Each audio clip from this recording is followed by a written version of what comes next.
Andy Serkis!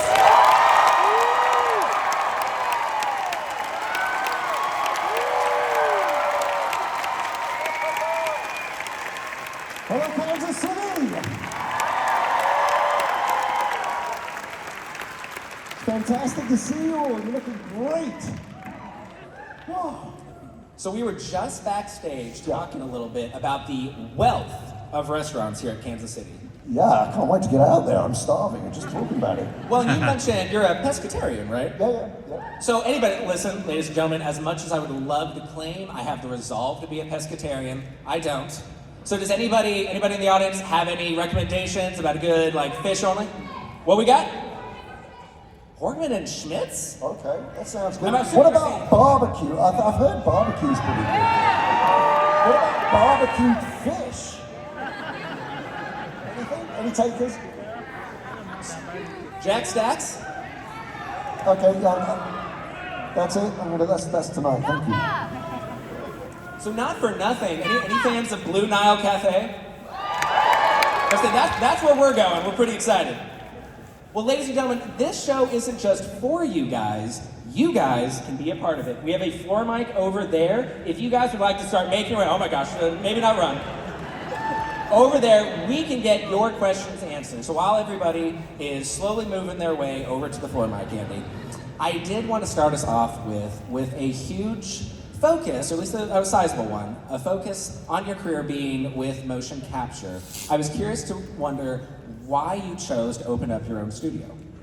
Well, so when I first had the opportunity to work with this tech, which was quite, in its very early stages on The Lord of the Rings and bringing Gollum to life, it was just such an extraordinary kind of epiphany to me that here you could play a character that was so emaciated and thin and skinny, but you could actually bring that character to life by using this technology where I remember vividly for the first time standing in front of a screen with a motion capture suit on and raising my right hand and seeing Gollum lift his right hand up, and then I was able to sort of find my way into his physicality by puppeteering this digital marionette, if you like, that was on the screen. And it really affected me, and I just thought, this is an extraordinary way for actors to work. But it wasn't until, in a way, the end of Lord of the Rings, when Peter Jackson then asked me to play King Kong, where I had this second epiphany, which was wow, I've just been playing this 3.5-foot ring junkie, and now 5 pounds soaking wet. And now I'm going to play a 25-foot gorilla. This is the end of typecasting. This technology, you can play anything. You can add. So that was the moment where I really realised that performance capture was going to be an art form that was going to grow and be used by lots of different people. At the time, it took time to kind of convince other actors, but to your point about the Imaginarium, after King Kong, I directed a video game with, trying to get actors to come on board using performance capture to create characters for video games. And I did a game called Heavenly Sword, which was for PlayStation 3. And it was at the time when games were starting to become really character-driven, a little more mainstream, yeah. And actually not just about the gameplay, but about real story and real character. And so when we were making that game, I had to take all the crew and the cast back to New Zealand, where I'd been making Lord of the Rings and King Kong, because there was nowhere in the UK. And so that gave me the idea to form a company called the Imaginarium, which was all about this new technology and looking into the future and how we would tell stories in 10 or 20 or 30 years' time, where we could be using this tech to create not only characters for 2D events like animated movies and video games and so on, but immersive storytelling. And that has always been what the ambition for the Imaginarium has been about as well. You mentioned that it took some time to convince actors to kind of utilize this technology. Now that it's a little bit more commonplace, have you noticed that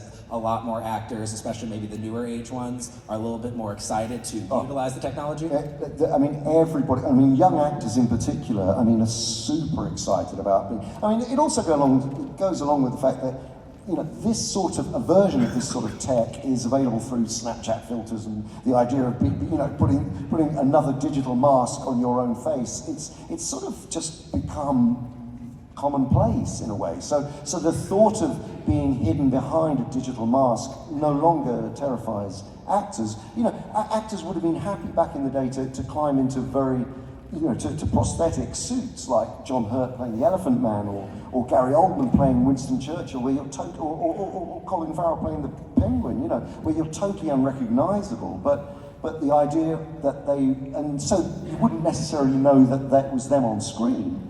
But the thought of doing that digitally did really scare actors in the early days, but now that's no longer a thing. So we're gonna go over to the floor mic real quick, guys. Yes, thank you. We have a spotlight over on the floor mic now. The lighting here is a little bright on us, so you guys, I'm not gonna call you guys a void, but you guys aren't too far off. So if it looks like we are talking to this screen over here, it's just so that we can be able to see you better. So hi, what's your name? Hi, I'm Annie. Hey, Annie. Annie, what's your question? I am completely unoriginal, so I'm stealing somebody else's question from earlier. Why fix what ain't broke? If Gollum could say one F-bomb,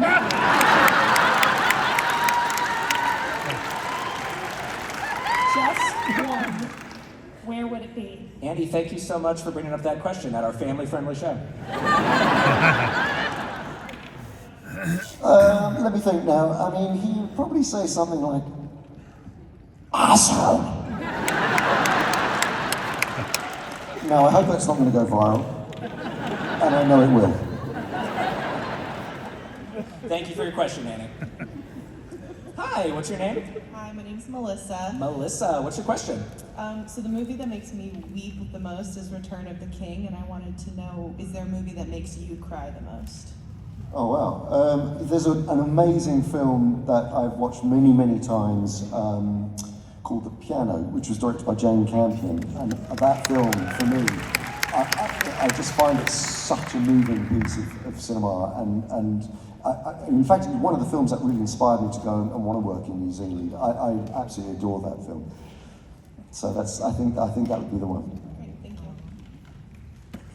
Piano, huh? Add it to the watch list. Hello, Hi, what's your name? Hello. What is your favorite way to have potatoes? I don't like potatoes.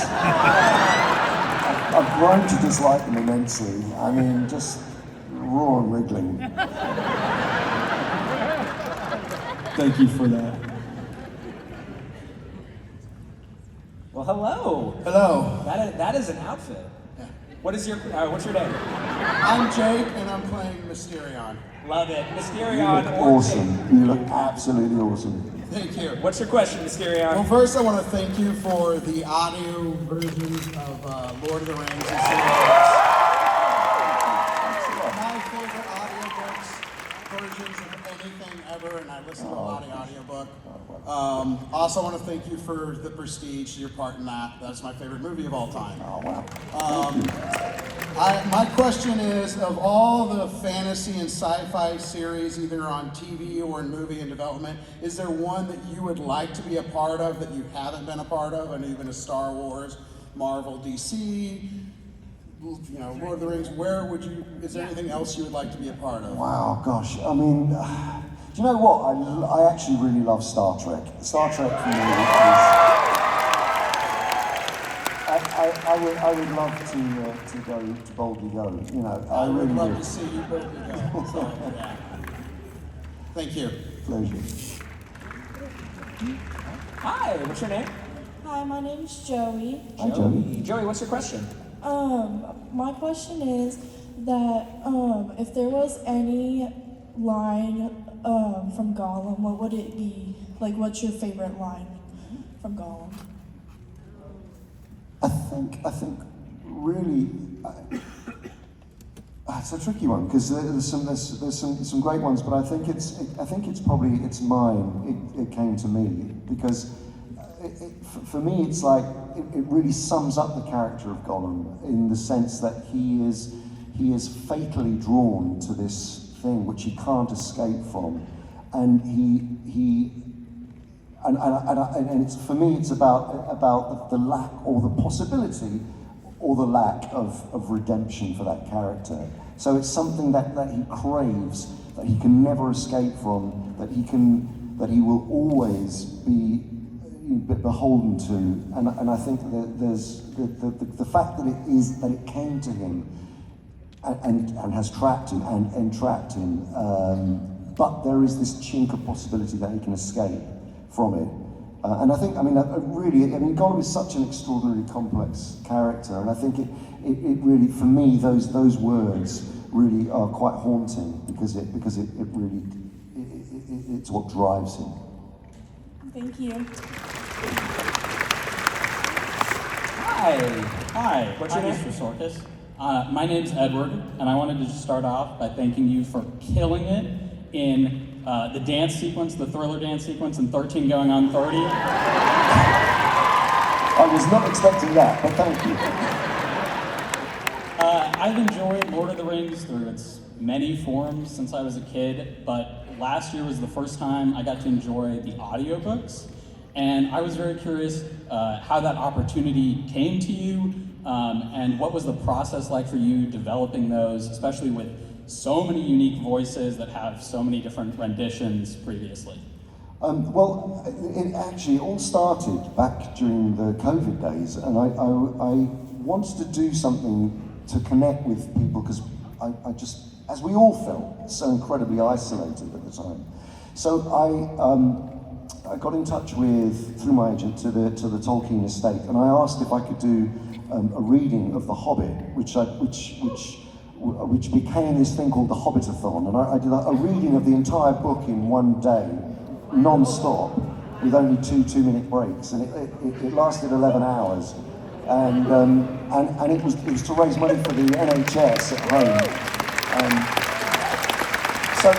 So they let me do that, and it was, it was the most, it was the trippiest thing. Reading a book for 11 hours was, I lost my way, I've got things mixed up, I was reading whole paragraphs. Skipping sentences. No, not even. I would do whole paragraphs and then think it was going to be,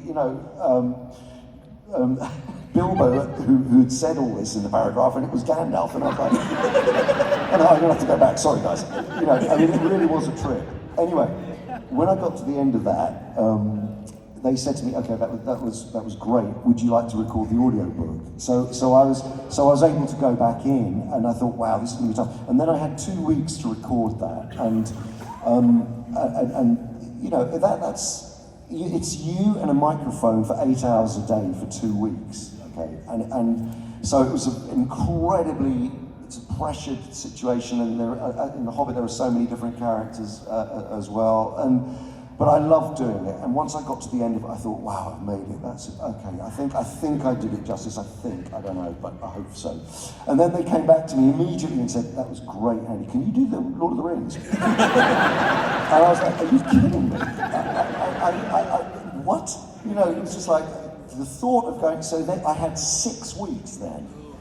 6 weeks of going in every day doing that process of 8 hours a day with just you and a microphone. So the only way that I could remember all of these characters and the voices for all of these characters was to find a physicality for each one, or a position, or something that, where my relationship to the microphone. So for instance, if I was Gimli, I was down here, or if I was Gollum, I was practically on the floor. If I was Elrond, I had to find a very sort of a pose that it was just finding physical poses to remind myself of all of these voices. And this went on for 6 weeks, day in, day out, doing the 3 books of the Lord of the Rings. And I got to the end of it and I thought, oh, thank the Lord. I've just about made it. I think I've pulled it off. And they said, do you want to do the Silmarillion? And I was like,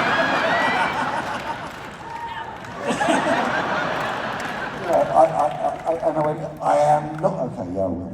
That book nearly killed me. That is the hardest book ever. Who's read the Silmarillion here?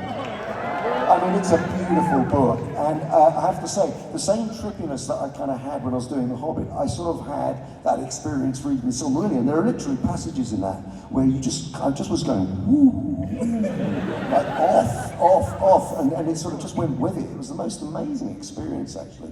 Anyway, that was the process. Thank you so much.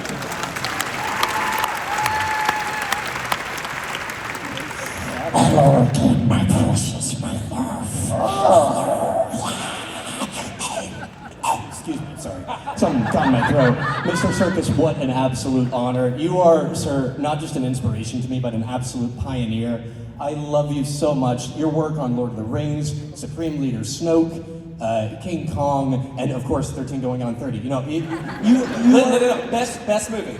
It's so good. I just saw it for the first time, like a month ago. Anyway, beside the point, you, sir, are a pioneer of the industry. And my question to you, as you know, a voice actor myself, I narrate audiobooks. I'm trying to get more into film acting and such. My greatest difficulty has always been physicality. And I guess my biggest question is, let's say a character like Gollum, for example. It was a book. It was a book that Peter Jackson brought to life. How did you find the inspiration to bring that character, who had never been seen before outside of an animated film, to life? Make it your own. What was your inspiration? Thank you very much for that. The way into it for me was, and it wasn't just, you see, I am like you. I'm not very good at just creating a voice. I cannot pluck a voice out of the air and not locate it into a physicality or an emotional state or the psychology of the role. For me, they're all bound up. And so for me, what was really important about Gollum was that I didn't just want him to be this sort of generic, weird, sort of strange mythological creature. For me, it had to be related to something very tangible and real and human. And for me, and I had inspirations from all different sorts of things, but the heart of it was finding a psychology and an emotional center to the part, which was really, I suppose, based on the notion of addiction, because I really truly thought that the audience will connect with this character if they truly feel that this character is alive and relatable to. And if he's just some weird kind of thing that makes odd noises, then really it's not worth going anywhere near. Absolutely. So that was the first thing, was finding a human connection to the part. Yeah. Then it was then in terms of linking the voice to the character and physicality and finding the physicality. I went through the books and literally wrote every single description down of how Gollum moved. He was like a spider, he's like a puppy, he's like, he's described by Tolkien. You used the source material heavily. And then I looked at paintings, because I was an artist before I became an actor, and so really the paintings of Francis Bacon and Egon Schiele and German expressionist paintings of tortured characters. That Leonardo da Vinci, there was this painting of Saint Jerome, which was really important to me. So I'm just gathering all of this information, and then finally it's just like, okay, I've got images, I've got a psychology. Now I need something that's going to connect it all, and I needed a way of rationalizing why Gollum sounds the way he sounds. And for me, it was like I needed this. The guilt, where the pain was trapped for the character, and it was in his throat. Yeah. And it's like, well, the guilt he carries for killing Deagle is trapped there, and that's why he starts to make the sounds. He's called Gollum because of the way he sounds. So I was looking for a physical kind of involuntary action that causes that spasming in the throat. And then, and many of you might have heard this story before, but it's true, that while I was thinking about all of this, my cat came into the kitchen and started coughing up fur balls. That's the one. And I watched his spine rippling. Diz, my name of my cat. I owe my entire career to my cat. And it was just sort of rippling. The spine was rippling, and then he started to go. And that's became. That's how it happened. Thank you very much. Thank you. Hey, brother, real quick. Hey, can you come back to the mic? What's your name? I didn't catch your name. My name is Josh. Josh, props to you for running up here, practically swallowing the mic. Give us that homage, man. Thank you. Give a round of applause, guys. Josh Brown, StormSupreme.com, everybody. And real quick, guys, we would also be remiss if we didn't give a big round of applause to our friend over here. Yeah. Making sure that this show is accessible for everybody. Give a round of applause. All right, hello. Hello. What's your name? Harper. Mr. Serkis, it is such an honor to get to ask you this question. I'm very curious. Growing up with Lord of the Rings, the films, my whole life, there's been talks of upcoming films. How involved are you with any upcoming Middle-earth projects? And can you speak to anything that may or may not be happening as far as Middle-earth films in New Zealand right now? I'm pretty involved in the next Lord of the Rings film that is the kind of return to Middle Earth. He's read all the books. Yeah, so I don't think it's any great secret, but I'm going back to New Zealand to direct the next return, the return to Middle Earth, basically, which is the hunt for Gollum. So very excited about that, and I can't say too much about it now, other than we're in the early stages of writing, and I think it's going to be a very, very interesting journey. And I'm super excited about going back in with all the people who were originally involved in the making of those films. So it's going to be a real trip. We're all excited too. Looking forward to it. Thanks, man. Thank you for your question. How's it going, sir? Hello. Hello. My name is Tom. Hi, Tom. Hey, Tom. It is great to meet you. I would like to know, what is the most uniquely hard challenge that you have faced as a multiversatile actor? And in that sense, what was the greatest challenge that you overcome through that, and would be good for a person like me learning the basics of acting to move up in the world? It's very interesting. My career as an actor has entailed kind of reaching out to characters that are quite a long way away from me, and using me and the distance between me and that character, and somehow traveling along this line towards finding it. And I think the biggest challenge for me, because I love playing characters and I love going as far away from me as possible, and so the biggest challenge for me has been trying to play characters that are really close to myself.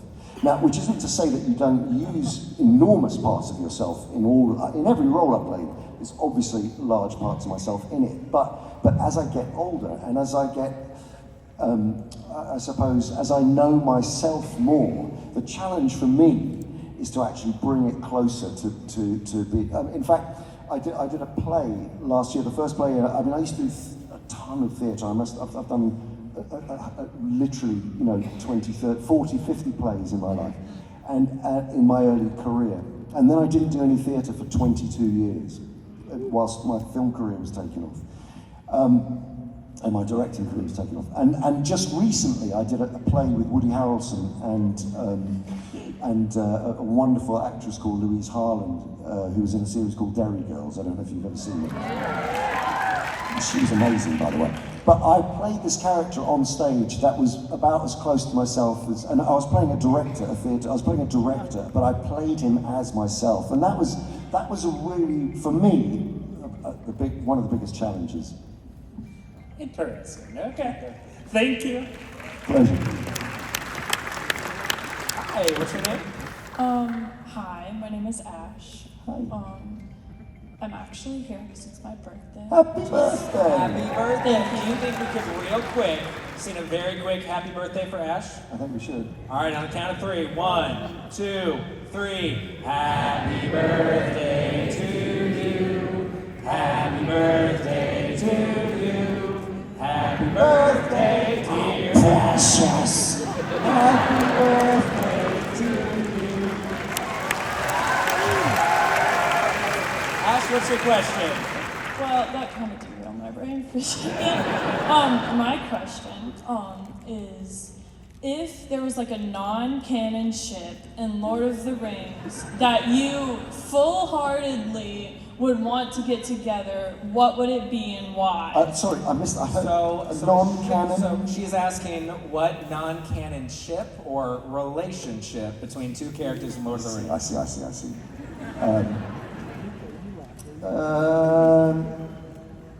I'd like to see Gollum and Tom Bombadil hit it off with each other. I think that'd be great. No Gollum and Sam. I feel like there's like a would they, won't they situation. God no. Awesome. Thank you for your question, Ash. Yeah. Hello. What's your name? Given. Given? Yeah. Given, what's your question? My question is, Gollum was such a survivor. Do you think that he could survive the fires of Mount Doom?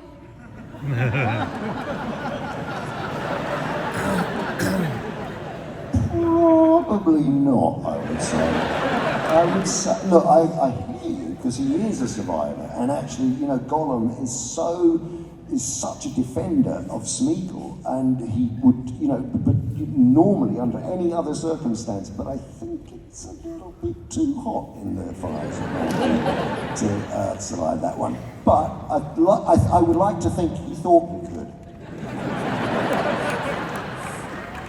But great question. How's it going, man? It's going great. What's your name? Jatavius, but you can call me GT. GT, Jatavius, whichever. What's your question? So my question is, what was your favorite film or films to What, to be part of? Yeah, what was your favorite film or films to be a part of? Wow. I mean, look, obviously Lord of the Rings was a huge part of my life, but I have to say, one of my great thrills was to play Caesar in the Planet of the Apes. That character, the changes that that character goes throughout the course. I mean, as an actor, you very, very rarely, or if ever, get the chance to play a character from birth to death, and over the course of 3 movies. Spoiler alert.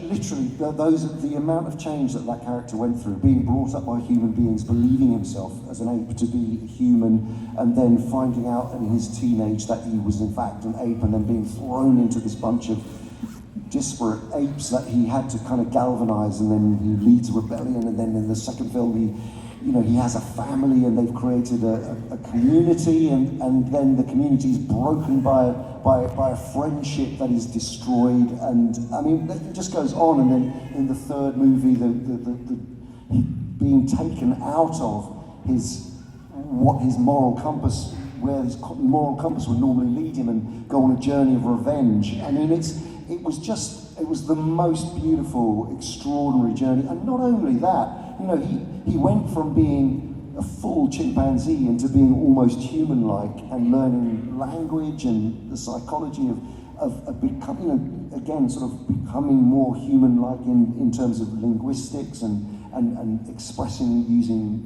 language. I mean, it was such an immense journey, and you just do not get that opportunity. And that's what I mean about the opportunity for performance capture, to allow you to go on these massive kind of journeys with a character. So I think that one would definitely be one of the ones I love. Love it. Thank you. Thank you. So we have Lord of the Rings, Planet of the Apes, 13 going on 30? Actually, 13 back on 30 is probably. Hi, what's your name? My name is Ian. Hi, Ian. Ian, what's your question? You have revolutionized acting in motion capture, which I think holds more weight to your opinions on AI. So what are your thoughts on Hollywood's attempt to integrate AI technology and deepfake into acting? Well, let me just say this. It's a huge question, and it demands a long answer, and I'll try and say it as succinctly as possible. But basically my feeling is this: we cannot fear AI. We have to take responsibility for it. The genie is definitely out of the bottle. We have to teach AI to be good. We have to teach AI to be used responsibly, and we have to use it, and we can use it in incredibly creative ways. And I'm not afraid of it. I think we do have to manage it and make sure that people are not being, we're not using it to cut corners, to cut people out, to exclude people, that it has to be linked creatively back to human source. But I do think there's a wonderful magic that we can all share. I mean, if you go back to, say, the early days of flight, and you'd said, you know, before the Wright brothers, you know, we're all going to take off from this planet and fly in the sky, you'd go, no chance, you know. So then the Wright brothers build a plane and it takes off. And then a few years later, you have the First World War and people were dropping bombs from planes. So what I'm saying is, with AI, it's the same thing. You can use any technology, new technology, for good, or you can use it for ill. And as long as everyone in the creative communities are absolutely crystal clear about the use of it, it can be used, I think, to tell stories in a way that we have not seen yet. And so I'm really excited about that. I just think we have to be very careful. And AI will be like bringing children up. We have to teach it to be responsible, to care, to be good. And if we are going to allow CG characters to have the DNA created by human creators, then they have to, when they find their way, and they go off and say they're using immersive storytelling to come alive by themselves, that the artists who created that character in the first place are, you know, taken care of, remunerated, paid. What I'm saying is, all round, from not only the creativity and artistic endeavor, but actually a way of protecting the craft and protecting and making people are, you know, paid for the work that they have done. That all has to be looked at very, very carefully. Thank you. Alrighty guys, so we are getting kind of down to the wire here, so we're going to do some rapid fire questions. So first, what's your name? My name's Chelsea, and I hope this will be rapid fire as you need. Go for it. So after hearing all the intensive work you did for the audiobooks of Lord of the Rings, which thank you again for that, that was amazing. My husband actually had this question. He is curious, because he's been working through all the Lord of the Rings books. He just started Silmarillion and everything listening to you. He was curious if you had a favorite character that you read. Like, again, you explained like how you got on the physicality and everything of it, but was there a favorite you like to read? Do you know, one of the characters that I really loved doing in the audiobooks was Tom Bombadil, actually. I really did. Because there's something beautiful about that character, kind of free and kind of unfettered, and just there's such a goodness to that character. I very rarely get to play characters that so good, and I really loved it. It was so lovely to be able to, you know, I just see that character as so free, you know, and so I loved voicing him. That's amazing, and thank you again for being here. Oh, thank you.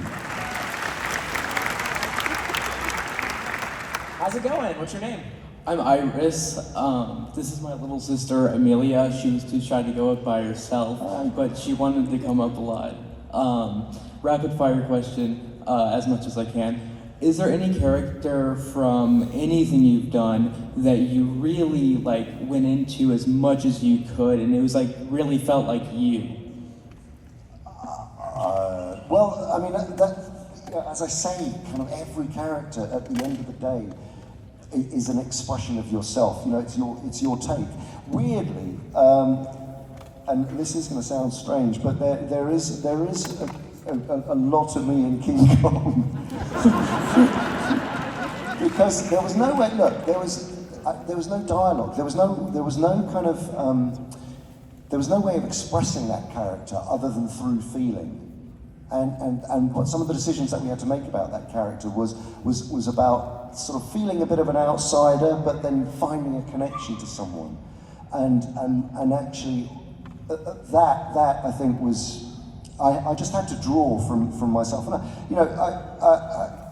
I think I've always felt slightly on the outside of things, and as a human being, I've always sort of sought I'm full of awe, and when I see people from communities that really know themselves, I've always felt like I was always an outsider looking in, and I think that's partly why, it affected some of the choices of characters I played. But bizarrely, because Kong was he was sort of like this lonely, psychotic hobo, sort of sitting sort of on the outside of behind a wall, separated because he's trying to, and the only creatures that are around him are things that are either trying to kill him, or he's handed these sacrifices and he tries to stop this horrible noise of fear which is coming from them. So he's sort of like slightly misunderstood, and all this was there was no dialogue to convey any of this. It was purely about finding the character. So I actually feel,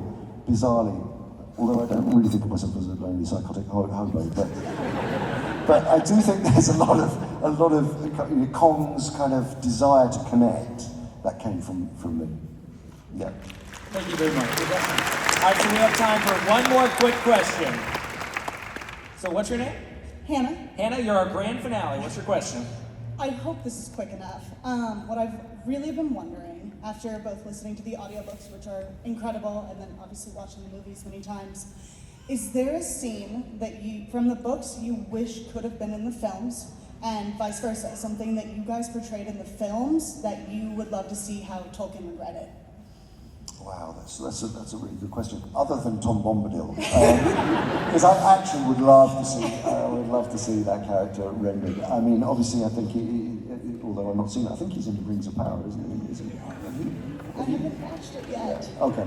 Oh, spoiler alert. I haven't seen it either, but I've heard that he is. But truly, I really love that character, and I think I would love to somehow see him rendered in a version of a film, a Return to Middle-earth film, for sure.